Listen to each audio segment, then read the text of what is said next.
ప్రభువైన యేసుక్రీస్తు నామములో అందరికీ వందనాలు. చిన్న ప్రార్థన చేసుకొని ఆరాధన వర్తమానంలోనికి వెళ్దాం. చిన్న ప్రార్థన చేసుకొని ఆరాధన వర్తమానంలోకి వెళ్దాం. దయచేసి అందరూ తల్ల వంచినట్లయితే, కుదిరిన వాళ్ళు మోకరించినట్లయితే మనం ప్రార్థన చేసుకుందాం. ప్రేమగల తండ్రి జీవన ప్రభు, మీకే వందనాలేసయ్యా. మిమ్మల్ని కీర్తించడానికి, గణపరచడానికి ప్రభువా, మీరు మాకు ఇచ్చిన మంచి సమయాన్ని బట్టి మీకే వందనాలు. ఇప్పటి వరకు పాటల ద్వారా మేమందరము మిమ్మల్ని మాత్రమే తండ్రి ఆరాధించడానికి మీరు కృప చూపించారు. అందును బట్టి మీకే వందనాలు తండ్రి. కొద్దిసేపు వాక్యంలో నుంచి మీరు మా జీవితాలకి ఏమై ఉన్నారు, లేకపోతే మీ యొక్క గొప్పతనం ఏంటో, మీ యొక్క గుణలక్షణాలు ఏంటో ప్రభా, వాక్యంలో నుంచి కొన్ని చూడబోతుండగా మీరే సహాయం చేస్తారండి. మీరే కృప చూపించండి తండ్రి. వాక్యానుసారంగా ప్రభా మిమ్మల్ని ఆరాధించడానికి మీరే మా అందరికీ సహాయం చేస్తారండి. తీసుకొచ్చిన మీ మంచి బిడ్డలను బట్టి మీకే వందనాలు. ఇంకెవరైతే రావాలని ఇష్టపడుతున్నారో ప్రభా, త్వరగా రాగలడానికి కూడా మీరే సహాయం చేస్తారండి. కృప చూపించండి తండ్రి. మీరే బలపరిచి మీ చిత్తానుసారంగా నాతో మా అందరితో ప్రభా మాట్లాడి మీరే మహిమ పొందమని కోరుకుంటూ యేసు నామములో ప్రార్థించి వేడుకుంటున్నాం తండ్రి. ఆమేన్.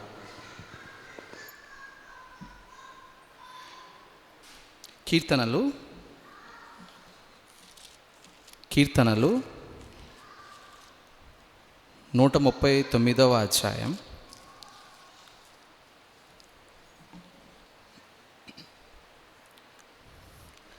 కీర్తనలు 139వ అధ్యాయం 14వ వచనం. కీర్తనలు 139వ అధ్యాయం 14వ వచనం నేను చదువుతున్నాను, జాగ్రత్తగా చూడండి. పేసంఖ్య 525. నీవు నన్ను కలుగచేసిన విధము చూడగా భయమును ఆశ్చర్యమును నాకు పుట్టుచున్నవి. అందును బట్టి నేను నీకు కృతజ్ఞతాస్తుతులు చెల్లించున్నాను. నీ కార్యములు ఆశ్చర్యకరములు, ఆ సంగతి నాకు బాగుగా తెలిసి ఉన్నది. దావీదు భక్తుడు ఈ మాట రాయడానికి మనందరికీ తెలిసిన విధంగా ఊరికనే ఈ మాట రాయలేదు. నిజంగానే తను అనుభవపూర్వకంగా తన జీవితంలో నుంచి నిజంగానే దేవుడు తల్లి గర్భంలో ఏర్పాటు చేసుకున్నది వాస్తవమా కాదా అని చెప్పి అనుభవపూర్వకంగా రాశాడు. మీకు ఇది అర్థం కావడం కోసం మనందరం చదువుకున్న వాళ్ళమే చిన్న దీని బ్యాక్గ్రౌండ్, అంటే అసలు ఆ తల్లి గర్భంలో ఏం జరిగింది ఏంటనేది జస్ట్ కొంత చూసుకుందాం ఒకసారి. మనందరికీ బాగా తెలుసు, ఒక చిన్న కణంగా ఉన్నప్పుడు, జైగోటుగా ఉన్నప్పుడు తల్లి గర్భంలో ఏదైతే పిండాకృతి ఏర్పడడానికి ముందు ఏదైనా కానీ కొన్ని వారాలు ఉంటాయి. మొదటి 4 వారాలు 1 to 4 వీక్స్లో ఈ జైగోట్ ఏమైందంటే ఎంబ్రియోగా మారిద్ది. మారి ఏమైందంటే ఆ గర్భాశయంలోని గోడకి అతుక్కుని ఉండేది. ఉండి ఆ బిడ్డకి కావాల్సిన మొత్తం ఏదైతే హృదయం కావచ్చు, అవసరమైన హృదయాన్ని ఫస్ట్ హృదయం కానీ, మెదడు కానీ, వెన్నెముక కానీ, చేతులు కానీ, కాళ్ళు కానీ మొదలైన వాటికి రూపురేఖలు ఏర్పడతాయి. ఎప్పుడు ఇది మొదటి వారాల్లో ఈ 1 నుంచి 3 వరకు, అంటే 1, 2, 3 వారాల్లో ఇవి ఏర్పడతాయి. నెక్స్ట్ 4వ వారంలో ఏమైందంటే బిడ్డ యొక్క హృదయం కొట్టుకోవడం స్టార్ట్ అవుతుంది. మళ్ళా నెక్స్ట్ ఇదంతా 1 నెలలో జరిగితే 2వ నెలలో వచ్చేసి అంటే 5 నుంచి 8 వారాల క్రమంలో జరిగేది ఏంటంటే ముఖ్యంగా వాళ్ళకి వచ్చేది కళ్ళు, చెవులు, ముక్కు, నోరు రూపుదిద్దుకుంటూ ఉంటాయి. నెక్స్ట్ చిన్నగా ఏమవుతాయంటే చిన్న చేతులు, కాళ్ళు పొడవుగా మారుతాయి. ఏదైతే చిన్నగా ఏర్పడింది కాళ్ళుగా మారుతాయి. తర్వాత ఈ ఎంబ్రియోగా ఉన్నది ఈ ఫిటస్గా మారిద్ది. ఇది 2వ నెలలో జరిగేది, అంటే 5 నుంచి 8 వారాల టైంలో. నెక్స్ట్ 3వ నెలలో అంటే 9 నుంచి 12 వారాల క్రమంలో జరిగేది ఏంటంటే శరీరంలో ఉన్న అన్ని ప్రధాన అవయవాలు ఏదైతే ఉన్నాయో అన్ని ప్రధానాలు అన్నీ ఏర్పడతాయి. బిడ్డ తన చేతులు, కాళ్ళు అదేవిధంగా కదిలించడం ప్రారంభిస్తాడు. ఆ బేబీ ప్రారంభించిన తర్వాత గోళ్ళు కానీ, జుట్టు కానీ మొదలవడం పెరుగుతాయి. ఏంటి ఇవన్నీ జరుగుతాయి అనుకుంటున్నారా? మరుగుతాయి. ఈ దశలో ఏమైందంటే ఏదైతే 3వ నెలలో ఉందో జెండర్ యొక్క అది బేబీ గర్లా, బేబీ బాయా అనేది కూడా ఇక్కడ ఉండింది. తర్వాత ఈ 4వ నెల నుంచి 6వ నెల వరకు అంటే 13 నుంచి 24 వారాల క్రమంలో జరిగేది ఏంటంటే బిడ్డ పెరుగుదల వేగంగా ఉండిద్ది, వేగంగా పెరగడం జరుగుతుంది. తల్లి బిడ్డ కడుపులో కదికలు చేస్తాడు, చాలాసార్లు ఆనందపడుతూ ఉంటారు తల్లులు. అది చూడంగానే చాలా ఆనందం వేస్తూ ఉండేది. ఆ కదలికల స్పష్టత చూడంగానే వాళ్ళకి వచ్చే అనుభూతి వేరు. అది ఈ క్రమంలో జరుగుతూ ఉండేది. తర్వాత మెల్లిగా ఏమైందంటే హీరింగ్, బిడ్డ వినే శక్తిని, ఆ వినే శక్తిని పేరెంట్స్ మాట్లాడవచ్చు, చుట్టుపక్కల ఉన్న వాళ్ళు అవ్వచ్చు, వినే శక్తిని గ్రహించడం జరుగుతుంది.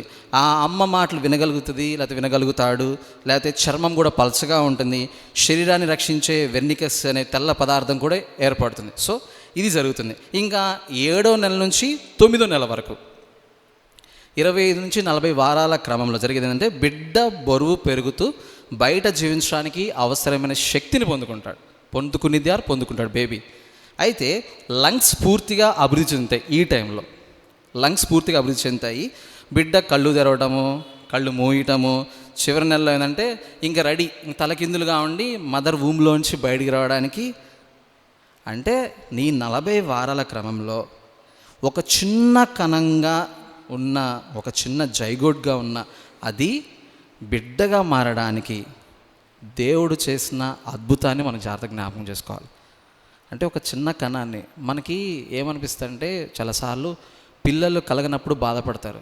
గర్భఫలము యెహోవా ఇచ్చు బహుమానం అనే వాక్యం మనం అనుభవపూర్వకంగా అర్థం చేసుకుంటే ఆ గర్భఫలం కూడా దేవుడే ఇవ్వగలని ఇప్పుడు భక్తుడైన దావీదు ఇప్పుడు మనం చదువుకున్న విధంగా, నేర్చుకున్న విధంగా, చూసిన విధంగా మనకు అర్థమవుతుంది. నిజంగా ఆ తల్లి కడుపులో పిండం, ఆ కన్నం ఏర్పడడానికి, అక్కడి నుంచి బేబీగా ఫామ్ అవడానికి దేవుడు ఎంత బాగా ప్లాన్ చేశాడో, ఎంత బాగా డిజైన్ చేశాడో మనకు అర్థమవుతుంది.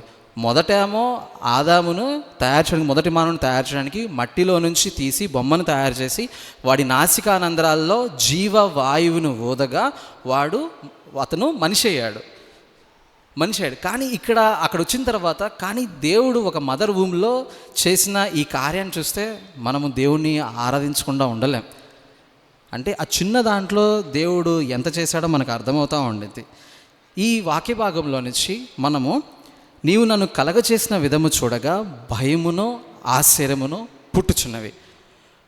బైబిల్లో ఉన్న కొంతమంది భక్తుల జీవితాల్లో ఎవరు అనుభవపూర్వకంగా భయాన్ని లేకపోతే ఆశ్చర్యాన్ని కలిగి ఉన్నారో ఒకళ్ళిద్దరి గురించి మనం చూసుకొని ముందుకు వెళ్ళిపోదాం. దయచేసి తీయండి. దేవుని సృష్టి అద్భుతం కానీ, దేవుని కార్యాలు ఆశ్చర్యకరం కానీ, లేకపోతే ఆ విషయాలు చూసిన వాళ్ళు ఏ విధంగా భయాన్ని ఆశ్చర్యాన్ని కలిగి ఉన్నారో మనం మెల్లిమెల్లిగా ఒకటి చూద్దాము. ఆదికాండము 22వ అధ్యాయము 12వ వచనం. ఆదికాండము నేను చదువుతాను. ఆదికాండము 22వ అధ్యాయము 12వ వచనం నేను చదువుతున్నాను, జాగ్రత్తగా చూడండి. పేజీ సంఖ్య 16.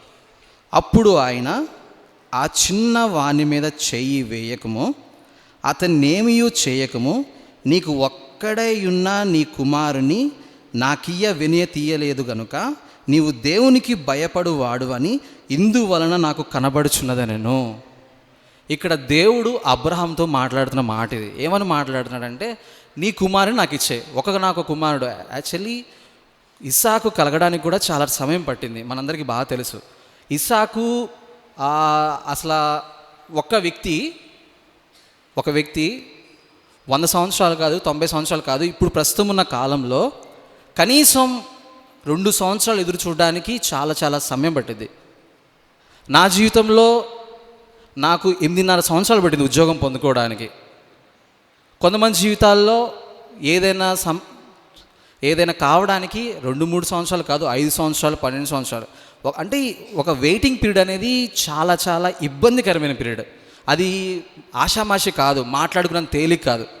ఈ వెయిటింగ్ టైం ఉన్నా కూడా దేవుడు ఇస్తాడని వాగ్దానం చేసిన ఈ అబ్రహాంతో దేవుడు చెప్పిన విధంగా ఇస్సాకు పుట్టిన తర్వాత కూడా నువ్వు నాకు ఇచ్చే అని ఇస్సాకు గురించి దేవుడు మాట్లాడితే ఏం చెప్పకుండా చెప్పిన మాట ఇది. చూడండి ఒకసారి. ఆ చిన్నవాని మీద చెయ్యి వేయకము, అతన్నేమీ చేయకము, నీకు ఒక్కడై ఉన్న నీ కుమారుని నాకియ్య వెనుతీయలేదు గనుక నీవు దేవునికి భయపడుదు అని.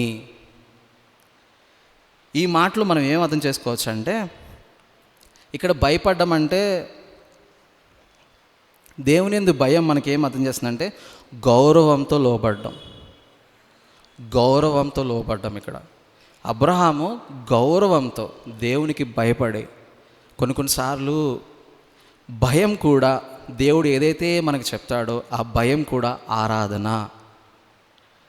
దేవుడు చెప్పిన దాన్ని బట్టి నేను దేవునికి లోబడి ఆయన ఆజ్ఞను మీరకుండా, ప్రభువా నేను నీకు భయపడుతున్నాను ప్రభువా, ఎందుకంటే నువ్వు ఇలాంటి వాడివి అని చెప్పిన దేవుడు మనని, ఆ మాటని దేవుడు ఆరాధనగా స్వీకరిస్తాడు.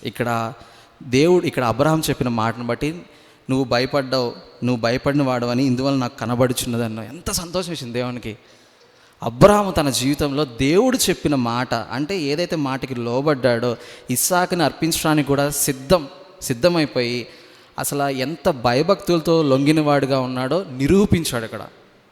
నిరూపించాడు, అనుభవపూర్వకంగా నిరూపించాడు. మన జీవితాల్లో కూడా ఇలాంటి అనుభవాలు గుండా దేవుడు చాలా తీసుకెళ్తున్నాడు. అది వెయిటింగ్ టైం అవ్వచ్చు, దేవుడు ఒకటి ప్రామిస్ చేసిన తర్వాత అది ఇస్తాను అని చెప్పిన తర్వాత అది పొందుకునేంత వరకు మన హృదయంలో లేకపోతే మన జీవితంలో కలిగే బ్యాటిల్ లైఫ్, అది ఆ పోరాటం అనేది మనకి వర్ణాతీతం.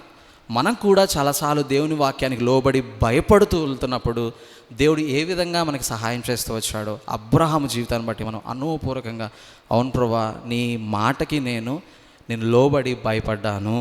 అబ్రహాం ఎలాగైతే నీ మాటకి లోబడి ఇస్సాకునిచ్చాడో, ఇక్కడ భయపడ్డం అంటే మళ్ళీ జ్ఞాపకం చేస్తున్నాను, దేవుని ముందు భయం అంటే భయపడటం కాదు, గౌరవంతో లొంగిపోయాడు అబ్రహాం. ఇంకొకరి గురించి చూద్దాం, చూడండి, నోహా గురించి చూద్దాము. హెబ్రీ 11:7. హెబ్రీ 11:7 నేను చదువుతున్నాను, జాగ్రత్త చూడండి. నేను చదువుతున్నాను 11:7, పేజ్ సంఖ్య 207. విశ్వాసమును బట్టి నోవాహు అది వరకు చూడని సంగతులను గూర్చి దేవుని చేత హెచ్చరింపబడి భయభక్తులు గలవాడై తన ఇంటి వారి రక్షణ కొరకు ఒక ఓడను సిద్ధం చేసెను. అందువలన అతడు లోకం మీద నేరస్థాపన చేసి విశ్వాసమును బట్టి కలుగు నీతికి వారసుడాయెను. ఇక్కడ చూడండి, ఇక్కడ నోవాహు కూడా దేవుని చేత హెచ్చరింపబడి భయభక్తులు గలవాడై, అసలు ఎప్పుడొస్తో తెలియదు, ఎప్పుడు వర్షం పడిద్దో తెలియదు, ఎప్పుడు ఉన్న పరిస్థితులు మారతాయో కూడా తెలియదు. ఇలాంటి మారని వాటి గురించి ముందుగానే దేవుడు చెప్పాడు, నేను ఖచ్చితంగా చెయ్యాలి అని చెప్పి కేవలం దేవుడు చెప్పిన మాటను బట్టి పక్కన వాళ్ళు నిందిస్తున్నారు, పక్కన వాళ్ళు ధృవీకరిస్తున్నారు, ఎంత హేళనగా మాట్లాడతారు. మన జీవితాల్లో మనము కరెక్ట్గా ఉండి దేవుని వైపు చూస్తూ ముందుకు వెళ్తున్నా కూడా కొన్నిసార్లు మనకి అననుకూల మాటలు వింటున్నప్పుడు, అది ఉద్యోగంలో అవ్వచ్చు, ఇంట్లో అవ్వచ్చు, లేకపోతే మనం పనిచేసే స్థలాల్లో అవ్వచ్చు, కొన్ని వింటున్నప్పుడు మనకు అదే అనిపిస్తూ ఉండేది, ఏంటిది ఇట్లా మాటలు పడుతున్నా నేను అని చెప్పి. కానీ ఇక్కడ నోవాహు కూడా దేవుడు చెప్పిన మాటను బట్టి దేవునికి లోబడి ఆ ఓడ తయారు చేయడానికి ఆ ఇంచెస్తో సహా లేకపోతే కొలతలు సహా చేసినప్పుడు అవన్నీ కడుతున్నాడు, బాగానే ఉంది. కానీ ఇక కట్టేటప్పుడు ప్రశాంతకరమైన వాతావరణం ఉంటే బాగుంటుంది ఏదైనా పని చేసేటప్పుడు. కానీ నోవాహుకి ప్రశాంతకరమైన వాతావరణం ఉందా అని ఒకసారి మనం కనుక ఆలోచన చేస్తే, ఆ పక్కనున్నాడు ఈ పక్కనున్నాడు, దాని నిలవాడు, ఏం చేస్తున్నావు అంటే దేవుడు చెప్పాడు ఓడ కడుతున్నాను, వర్షం పడుతుంది, ఇట్లా అనగానే ఎంత హేళన చేస్తుంటారో అర్థం చేసుకోండి, అంటే దేవుడు చెప్పిన మాటను నెరవేర్చడానికి కొన్ని బ్యాటిల్స్ ఎదుర్కొంటూ వచ్చాడు. ఇలా ఎదుర్కోవడానికి గల కారణం ఏంటంటే దేవుని మాటను బట్టి దేవుని చేత హెచ్చరింపబడి భయభక్తులు గలవాడై, అనుభవపూర్వకంగా దేవునితో నోవాహు భయభక్తులు గలవాడుగా ఉండి దేవుడు చెప్పిన మాటను గౌరవించాడు.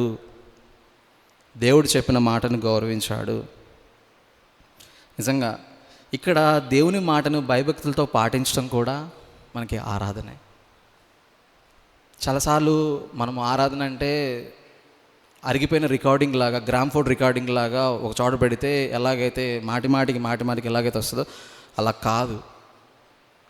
ఇక్కడ దేవుడు చెప్తున్న మాట ఏంటంటే భయపడటం కూడా దేవునికి ఆరాధనే.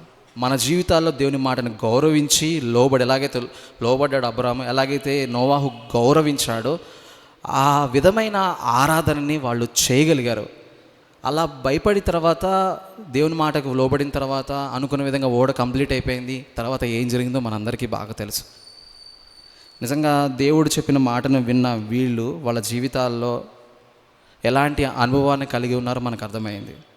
చూద్దాము. అంతే, ఇక్కడ మనము భయంతో ఎలాగా చేశారో చూసాము. నెక్స్ట్ ఉన్న దాంట్లో ఆశ్చర్యాన్ని కలిగిన వ్యక్తుల గురించి చూద్దాం ఒకసారి. నిర్గమాకాండము తీయండి. నిర్గమాకాండము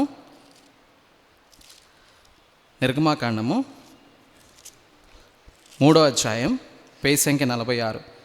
నిర్గమాకాండము 3వ అధ్యాయము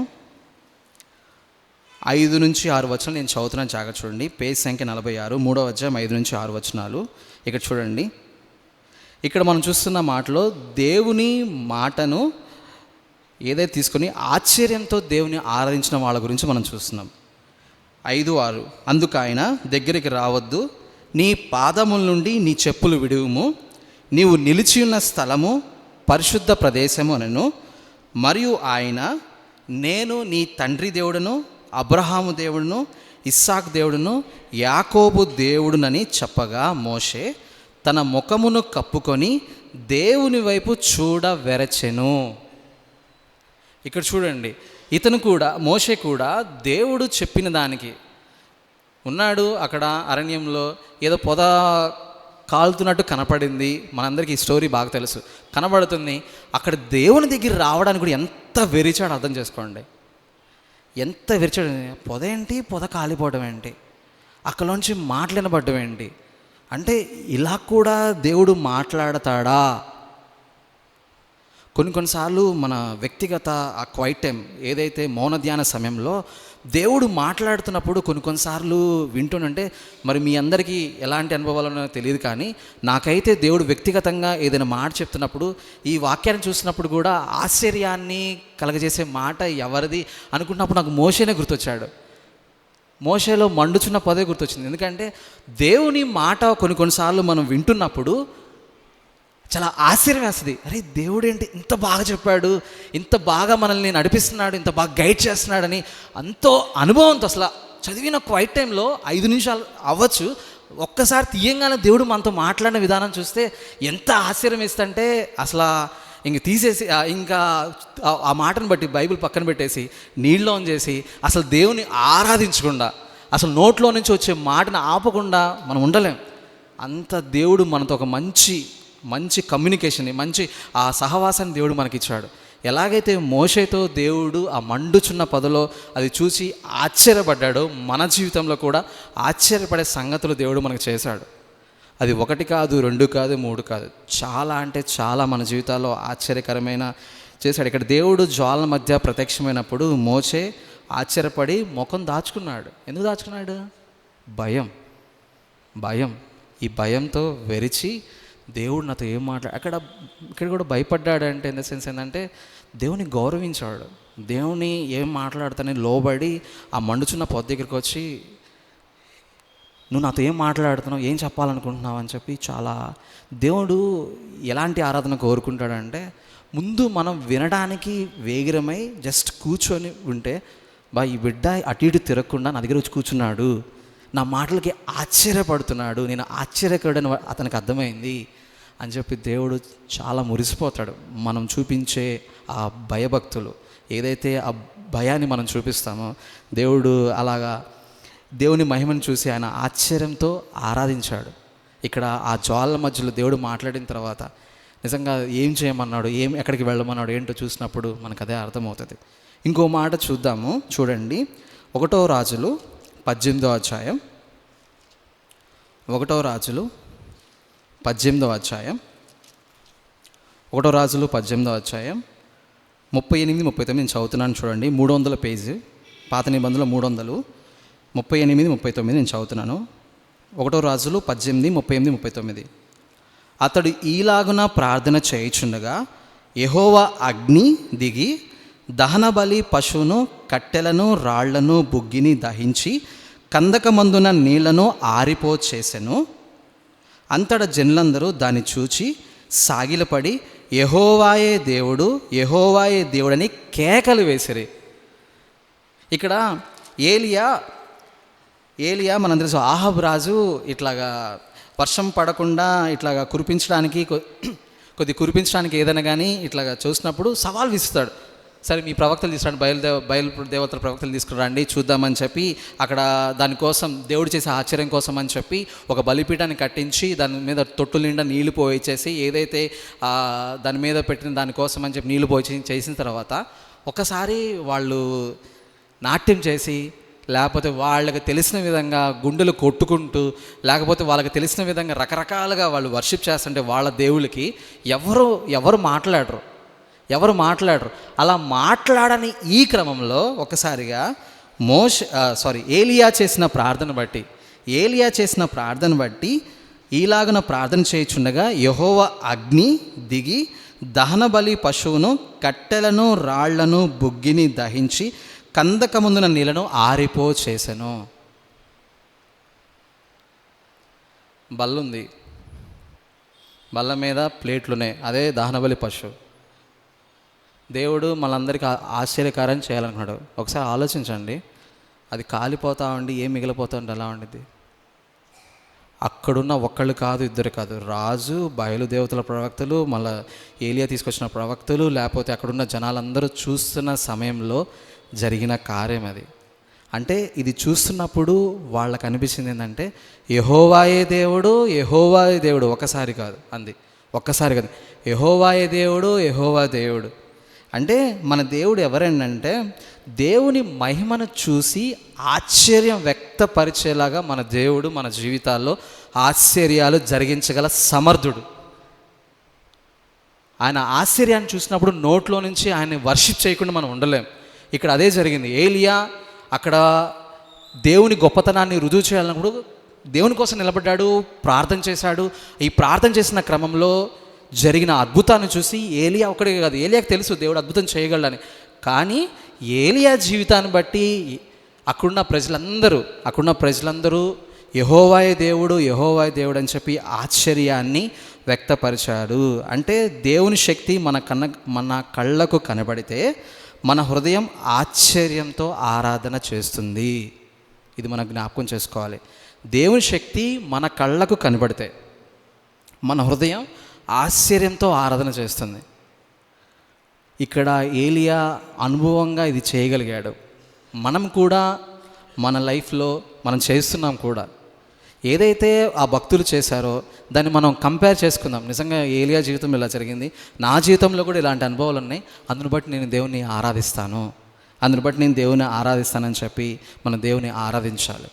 అలాగే దేవుడు చేసిన అద్భుత కార్యాలను చూసి ఆరాధించిన వాళ్ళ గురించి కూడా మనం చూసుకొని ముగించుకుందాము. చూడండి, కీర్తనలు 8వ అధ్యాయము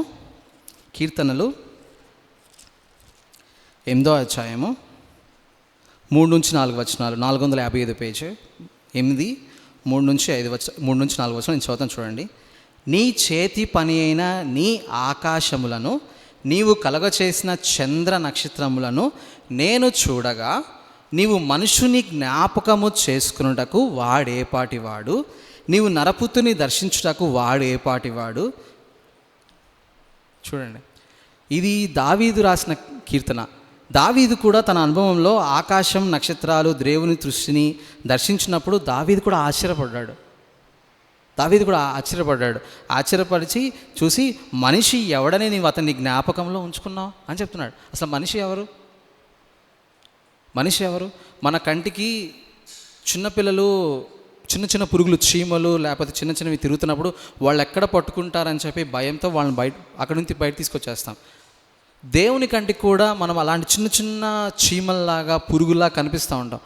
అలాంటి కనిపించే దేవుడు మనల్ని అలా చూసి మనల్ని చెప్తున్న మాటను చూడండి. మనల్ని జ్ఞాపకం చేసుకొని మనల్ని ఇంకా నడవడానికి, మన యాత్రా జీవితంలో ఇంకా మనం సర్వైవ్ అవ్వడానికి దేవుడు మనకి సహాయం చేస్తున్నాడు.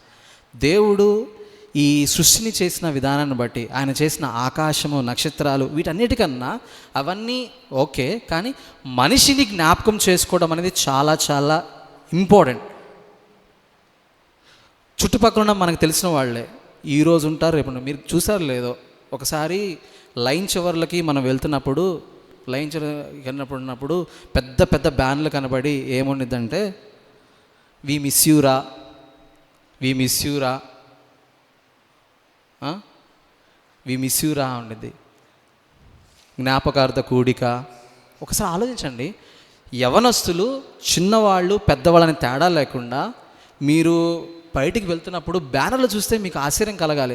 ప్రభా, నువ్వు నన్ను జ్ఞాపకం చేసుకోవడానికి అసలు నేనే పాటి వాడని, మీరు నన్ను ఇప్పటికీ నేను భూమి మీద జీవిస్తున్నానంటే అసలు నన్ను మీరు జ్ఞాపకం చేసుకోవడానికి నాలో ఏముంది ప్రభా అని దావీదు అనుభవంతో అనుభవించాడు. కాబట్టి మనకి ఈ మాట చెప్పగలిగి పరిశుద్ధాత్మ యొక్క సహాయంతో ఈ మాట రాయగలిగాడు. నిజంగా మనం కూడా ఒకసారి అర్థం చేసుకోవాలి. కృంగుదల వస్తున్నప్పుడు, లేకపోతే వేదనలతో దిగిపోతున్నప్పుడు, ఇంకా నాకు దిక్కు లేదు, లేకపోతే కొంతమంది అనుకుంటారు సూసైడే దిక్కు అనుకుంటారు. లేదు లేదు లేదు, నక్షత్రాల్ని, ఆకాశాన్ని, లేకపోతే దేవుడు ఇచ్చిన సృష్టి అంతటినీ చూసి దేవుడు ఏం చెప్తున్నాడంటే మనిషిని, మిమ్మల్ని నన్ను జ్ఞాపకం చేసుకున్నారు. దేవుడు నన్ను జ్ఞాపకం చేసుకుంటున్నప్పుడు నాకెందుకు సఫరింగ్? ఈ ఒక్క మాట జ్ఞాపకం చేసుకుంటే దేవుని ఆరాధించకుండా మనం ఉండలేం. దేవుని ఆరాధించకుండా మనము, అందుకే సృష్టి దేవుని మహిమను తెలియజేస్తుంది. దాన్ని చూసి మనం ఆరాధన చేయడానికి బాగుండేది. ఇంకొకరి గురించి చూద్దాం. చూడండి, లూకాసు వార్త 1వ అధ్యాయం. లూకాసు వార్త, దయచేసి అందరూ తీయండి. లూకాసు వార్త 1వ అధ్యాయము 46 నుంచి 49 వచనాలు నేను చదువుతున్నాను. పేజ్ సంఖ్య 50. లూకాసు వార్త 1వ అధ్యాయం 46 నుంచి 49 వచనాలు నేను చదువుతున్నాను. చూడండి. అప్పుడు మరియా ఇట్లా, నేను నా ప్రాణము ప్రభువును గణపరచున్నది, ఆయన తన దాసురాలి దీనస్థితిని కటాక్షించెను, నా ఆత్మ నా రక్షకుడైన దేవుని యందు ఆనందించెను, సర్వశక్తిమంతుడు నాకు గొప్ప కార్యములు చేసెను గనుక ఇది మొదలుకొని అన్ని తరముల వారును నన్ను ధన్యురాలని అందరూ, ఆయన నామము పరిశుద్ధము. ఇక్కడ చూడండి, మరియా కూడా మనలాంటి వాళ్ళే, మనలాంటిది. ఎందుకని ఈ మాట చెప్పానంటే కేవలం దేవుణ్ణి నమ్మింది, దేవుని మీద విశ్వాసంతో అట్లా ఉంది. ఉన్నప్పుడు దేవదూత ప్రత్యక్షమే, నీకు ఇట్లాగా సర్వోన్నతి కుమారునికి నువ్వు తల్లివే అవుతావు, నీ గర్భంలో శిశువు జన్మిస్తాడని చెప్పంగానే అసలు తనకి ముందు ఏం అర్థం కాదు. అర్థం కాని టైంలో ఇక్కడ చెప్తున్నా, నా ప్రాణము ప్రభువుని గణపరుచుతున్నది. ఎందుకు గణపరుస్తున్నది? అసలు యోసేపు దగ్గరికి వెళ్లకుండానే తిను గర్భవతిగా అయ్యింది అని చెప్పి ప్రజలు తెలుసుకొని నన్ను నిందిస్తారు, అవమానపరుస్తారు అని తెలిసినా కూడా అది గుర్తుంచుకోకుండా తను చెప్పిన మాట అనుభవంతో, నా ప్రాణము ప్రభువును గణపరుచున్నది. చూడండి, నా ప్రాణము ప్రభువును గణపరుస్తుంది. ఈ మాట మనం కొన్నిసార్లు చెప్పలేం. కానీ మరియా పరిస్థితులు పర్లేదు, బాగపోయిన పర్లా, దేవుడు చెప్పాడు, భయంతో ఆశ్చర్యంతో దేవుని చెప్పిన మాటని నేను వింటాను అని చెప్పి ప్రభువును గణపరుచున్నది. నా ప్రాణం ప్రభువును గణపరుచున్నది, తన దాసురాలి దీనస్థితిని కటాక్షించెను, నా రక్షకుడైన దేవుని యందు ఆనందించెను. చూడండి, మనము దేవుని అర్థం చేసుకుంటే ఆనందించకుండా ఉండలేం. ఇది మరియా చేసింది కూడా ఇదే. ఇక్కడ దేవుణ్ణి అర్థం చేసుకుంది కాబట్టే, తన కార్యం తనకి అర్థమైంది కాబట్టే దేవుని అద్భుతాన్ని చూసి తను ఆరాధించుకుని ఉండలేదు. ఎందుకంటే ప్రభువు నామము పవిత్రమైంది. ఆయన మీకోసం కావచ్చు, నా కోసం కావచ్చు చేసిన కార్యాలు చాలా గొప్పవి. దేవుని అద్భుత కార్యాల గురించి మనం చూసినప్పుడు ఇక్కడ దావీదు వివరించింది, ఇక్కడ మరియా వివరించింది. ఒక రకం చెప్పాలంటే ఇందాక మనం చూసుకున్నాం, ఒక పిండం లోపల ఉండాలన్నా కూడా గర్భఫలము యెహోవా ఇచ్చు బహుమానం అన్న మాట. ఇక్కడ కూడా దేవుడు స్వయంగా మనకు సహాయం చేయకపోతే మన జీవితాల్లో అనుభవాలు రావు, అనుభవాలు కూడా మనం వెళ్ళలేం. అందుకే ఇక్కడ చెప్తున్న మాట ఏంటంటే దేవుడు ఖచ్చితంగా తన జీవితంలో గొప్ప కార్యాన్ని చేశాడు. అలాగా ఈ భక్తుల జీవితాలు మనం చూసిన ఈ భక్తుల జీవితాల్లో, అది అబ్రాహాం అవ్వచ్చు, మోషే అవ్వచ్చు, దావీదు అవ్వచ్చు, మరియా అవ్వచ్చు, వీళ్ళ జీవితాల్లో దేవుడు చేసింది మనకి అర్థమవుతూ ఉన్నది. రోజుకు ఒక పాపం అయినా చేయకుండా ఉంటాం మనం, ఖచ్చితంగా చేస్తాం. రోజుకు ఒక పాపం. 7 రోజులకి ఎన్ని పాపాలు? 7 పాపాలు. 365 డేస్కి 365 డేస్ పాపాలు. మనం పుట్టిన దగ్గర నుంచి మన 365 డేస్ పాపాలు. మన ఇంట్లో సిబ్లింగ్స్ ఉంటారు, ఇంకా మిగతా కుటుంబ సభ్యులు ఉంటారు, వాళ్ళ పాపాలు కూడా 365. ఈ 365 పాపాలు, లేకపోతే వారానికి వచ్చే 7 పాపాలను మన ఇంట్లో ఉన్న యజమానుడు తీసివేయగలడా? ఆ పాపాలని కప్పేయడానికి తీసివేయగలడా? సాధ్యం కాదు. అంటే యజమానుడు మనం ఏదైతే తప్పులు చేస్తామో ఆ తప్పుల్ని కవర్ చేయాలన్నా, ఒక వ్యక్తి ఒక తప్పు రోజు తప్పు చేసి 7 తప్పులు చేస్తుంటే, అలా కుటుంబంలో ఉన్న ప్రతి ఒక్కళ్ళు ఆ విధంగా తప్పులు చేస్తుంటే, ఒక 5 ఉంటే 7 5 ఎంత? 7 5 ఎంత? 35. 7 5 ఎంత? 35. ఈ 35 తప్పుల్ని ఆ యజమానుడు సమస్యని పరిష్కారం చేయగలడా? 35 ఏది మళ్ళీ 7 రోజులు, 365 రోజులు మన చుట్టుపక్కల ఉన్న వాళ్ళు, మన గుంటూరులో మన చుట్టూ ఈ భారతపేట, శ్రీనగర్, మల్లికార్జునపేట, పొట్టి శ్రీనగర్, ఇక్కడున్న ప్రజలే 365. ఎన్ని 365 జీవిస్తారు? ఓన్లీ శ్రీనగర్ లేకపోతే ఈయన ఏరియా ఉంది. మరి రోజుకి ఒక పాపం, జస్ట్ కనీసం ఒక పాపం వేసుకుంటేనే ఇట్లా ఉంటే, యేసుక్రీస్తు ప్రభువారు మనం ఒక పాపాన్ని గురించి ఇంత ఆలోచిస్తుంటే, మన పాపముల అన్నిటినీ ఆయన మీద వేసుకొని మన కోసం కలవరి శిలువలో ఆయన చేసిన త్యాగం మనకు అర్థమవుతుంది. ఒక గుంటూరులో ఉన్న మన ఏరియాలే అనుకుంటే, గుంటూరు కాకుండా మళ్ళా పల్నాడు, లేకపోతే మిగతా మన ఏపీ కాకుండా తెలంగాణ, సరే తెలంగాణ మన ఇండియన్ స్టేట్స్ కాదు, మిగతా స్టేట్స్లో కూడా చూస్తే అర్థమవుతుంది.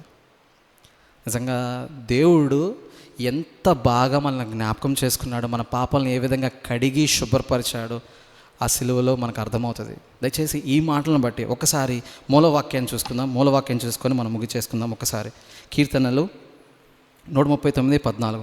నీవు నన్ను కలుగచేసిన విధము చూడగా భయమును ఆశ్చర్యము నాకు పుట్టుచున్నవి. అందును బట్టి నేను నీకు కృతజ్ఞతాస్తుతులు చెల్లించున్నాను. నీ కార్యములు ఆశ్చర్యకరములు, ఆ సంగతి నాకు బాగుగా తెలిసి ఉన్నది. దేవుడు మనతో మాట్లాడిన ఈ మాటల్ని అనుభవపూర్వకంగా, అరిగిపోయిన గ్రామ్ఫోన్ రికార్డులా కాకుండా అనుభవపూర్వకంగా దేవుని మనము ఆరాధన చేద్దాం. ఆరాధనలోకి వెళ్ళిపోదాం.